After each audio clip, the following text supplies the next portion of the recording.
This video is in no way meant to excuse, defend, or endorse Joss Whedon's alleged behavior on set. I'll simply talk about his skills as a filmmaker, which have no bearing on who he is as a person.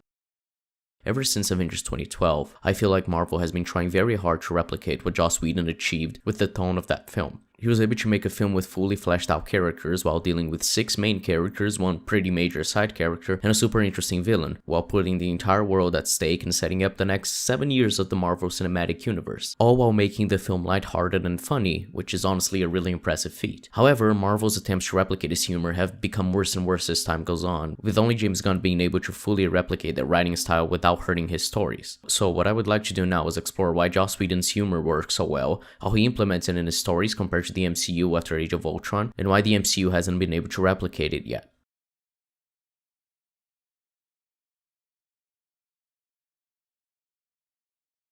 The one reason why his humor rarely ever feels cheap is because his approach to writing it is based on keeping it in line with the characters he's working with. In Avengers, or Agents of S.H.I.E.L.D., which Whedon was closely involved with for its first 2 seasons, the funniest jokes and moments that people will cite will always come from character. Take this scene in Avengers for example.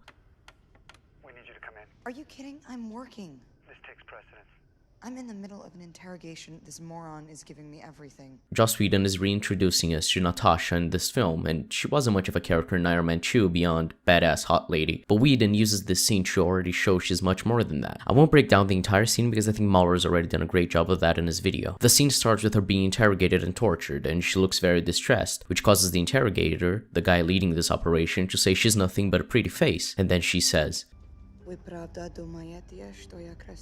which already starts to show us that she's playing him to some capacity. Maybe she wants to make him think she's so vain and vulnerable that all she cares about is how she looks, and she really is just a pretty face. Regardless of why she says this, the film is clearly wanting to portray her as being in danger, and that her life is at risk, but also that she is quite sarcastic. However, as the phone rings and Coulson threatens the Russian guy and puts Natasha on the phone, we learn she was the one conducting the interrogation. The phone ringing as the score cuts out and then Natasha's conversation with Coulson on the phone are all good examples of anticlimax. You think the scene is leading to Natasha having to fight her way out of this precarious situation, but the tension is cut off, because she has to admit she's the one leading the interrogation. I'm in the middle of an interrogation. This moron is giving me everything. I don't give everything. This is a funny moment, there's a clear joke here, but the point of this entire scene and this moment where she's on the phone with Coulson isn't to make a joke. It's to show who Natasha is and establish her skill set. It shows she's very good at manipulating people, especially men, due to her sexuality and beauty, which makes sense as she's a spy and that's a pretty useful tool. Agent May was the primary threat, so I let things get intimate. You don't seem like her type. I'm everyone's type. However, the reason why I chose this scene is because of what happens right after she says the guy was giving her everything. Look, you can't pull me out of this right now. Natasha, Barton's been compromised. Let me put you on hold. What Joss Whedon does really well is know when to be serious too. He uses the comedy of the scene to characterize Natasha as a very good spy, someone who will never lose her composure, even in the face of danger, someone who can very easily pretend to be someone else and slip into this mask of fragility and vulnerability, even though she's almost never actually vulnerable. And lastly, he uses this scene to show that Clint and Natasha have a history together, and that she cares about him. So much so that she stops her playful and cheeky way of talking to Coulson because it becomes a serious thing to her when she learns Clint is compromised. All this comes back later when she talks to Loki in the helicarrier, and for a lot of what she does in the Winter Soldier. Finally, we also have Coulson listening over the phone to Natasha fighting, which helps with the pacing of the scene no doubt, but adds a bit of levity to show how these guys she's fighting are not to be taken seriously, and, most importantly, to endear us to Coulson, as his charming personality comes through in that moment, and it's very important for the film that we do form an attachment to Coulson, so that his death can have the impact it's aiming for, and so we can see why the Avengers do band together once he dies.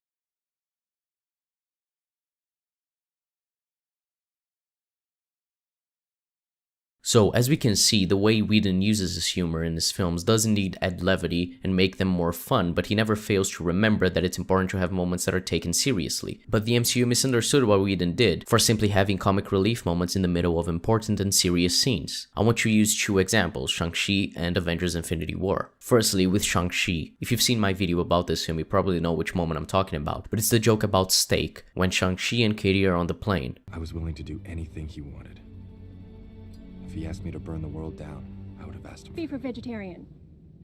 I despise this moment so much. Shang-Chi wouldn't have been a good film even regardless of this moment, but just as Shang-Chi's expositing his tragic backstory about how he was turned into a killing machine by his father so he could kill his mother's killer, this flight attendant interrupts the moment for almost 30 seconds. This joke isn't funny to me, but that's not what's important. What's important is firstly how this completely kills the tone of the scene and takes away from the seriousness of what Shang-Chi is saying. It makes it seem like the film doesn't care about its main character's backstory that's supposed to be the entire reason for his motivation later in the film to want to kill his dad. It also completely kills the pacing of the scene, as it derails the point of the dialogue completely to only serve a joke that does not do anything for either of the characters. There's no reason for the joke to be here except to find a way to add some comic relief to the scene because it was getting too dark and too real and the MCU is supposed to be fun. But if you compare this to what I said earlier about Black Widow in Avengers and how she gets serious after Hawkeye is mentioned, but there's still levity in the scene through Coulson, you can see how Whedon finds a way to keep the tone consistent, not undermine the stakes, characterize Black Widow, all this while still having jokes to keep the film fun. Now, going to Infinity War, I actually think it handles comedy pretty well for the most part, but it has one example of a joke that undercuts the tension and stakes that always annoys me on rewatch. This is the joke. Your haircut? Notice you've copied my beard.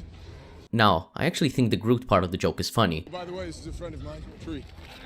I am Groot! I am Steve Rogers. But this moment always takes me out of the film because it seems like the characters, and the film by extension, are not taking this fight seriously, considering they're fighting Thanos' army as they try to save half of all life in the universe. It feels really weird for these characters, especially Cap, to not take it seriously and stop in the middle of this fight for a joke. But I also really hate how the moment is portrayed. The music gets really low as Thor and Cap talk without a single enemy attacking them, while the two have their backs turned to the monsters and basically pay no attention to their surroundings. This moment has the characters basically suspended in animation, and the only one of the three that does seem to be part of the story is Groot, and I imagine it's because he's fully CGI, so they could make him fight the monsters in post. But Thor and Cap seem like not only are they not caring about the situation at hand, which is dumb, but that they are safe from being attacked by the monsters, which they shouldn't be. If you compare this to this joke in Avengers. Just like Budapest all over again. You and I remember Budapest very differently. This joke does the same job of incorporating playful banter between two characters who share a history together and being a moment of levity in the film without diminishing the stakes of the fight, through doing the very simple thing of keeping Natasha and Clint shooting at the Chitauri as they say this.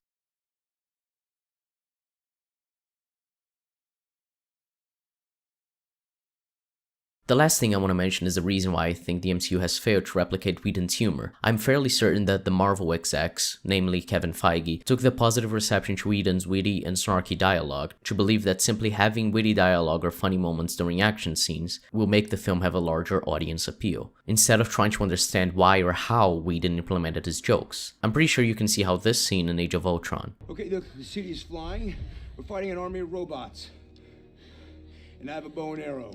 None of this makes sense. And this scene in Multiverse of Madness I don't even want to know! share some similarities. Both are pointing out the absurdity of the situation the characters are in as a joke in a tense moment of the film. However, you can spot why the Age of Ultron one works and the one in Multiverse of Madness fails. The former is Clint making a speech to Wanda to show her that, no matter how ridiculous the situation, no matter how stacked against you the odds are, no matter if you're the one who caused this entire mess to happen, Doesn't matter what you did, what you were. If you go out there, you fight, and you fight to kill. if you have the ability and the willpower to help, that's what you should do. They should keep fighting. But I'm going back out there because it's my job. Okay, and I can't do my job and babysit. Clint, as someone who's obviously way weaker than almost all the other Avengers, is able to fight alongside them because of his resolve, which shows Wanda what she needs to see so she can join the fight. It does in fact show the absurdity of the situation, Yeah, the city is flying. not to undermine the situation or simply to add levity, but to build character for Clint and Wanda, which does thankfully come back in Civil War. With Multiverse of Madness, however, Wong makes an observation because, yes, the situation with Strange is indeed absurd.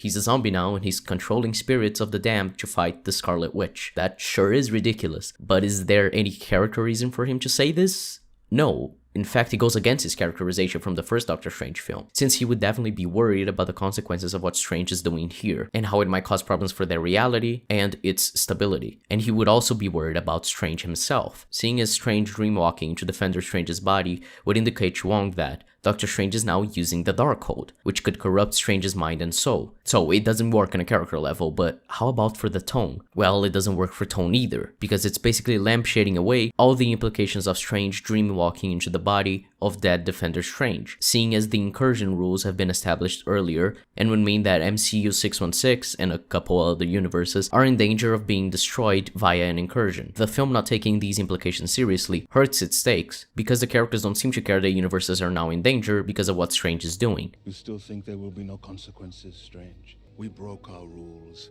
just like her. The bill comes due. Always. The idea of the joke is present in both instances. The idea being that the situation the characters are in is ridiculous, so pointing it out can be funny, but both jokes are executed so differently they can also tell how much the one in Multiverse of Madness deviated from Whedon's idea of how to do his humor, where it's basically a soulless version of his joke concept that was bastardized because the people executing it didn't understand what made Whedon's humor work in the first place, but instead are simply using those ideas to try to get larger audience appeal rather than make a good story.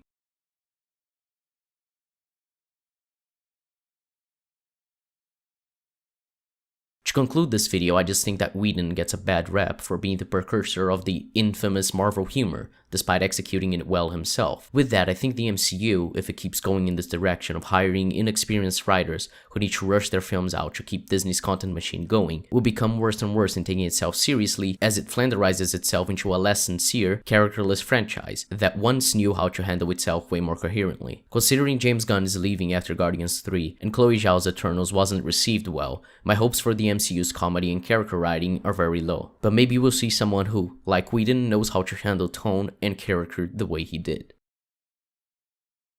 Loki is beyond reason, but he is of Asgard, and he is my brother. He killed 80 people in 2 days. He's adopted. Thanks for watching, folks. I hope you enjoyed. If you did, consider supporting us on Patreon or memberships or super thanks. If you can support us financially, leaving a like and subscribing is more than enough. Thanks for watching.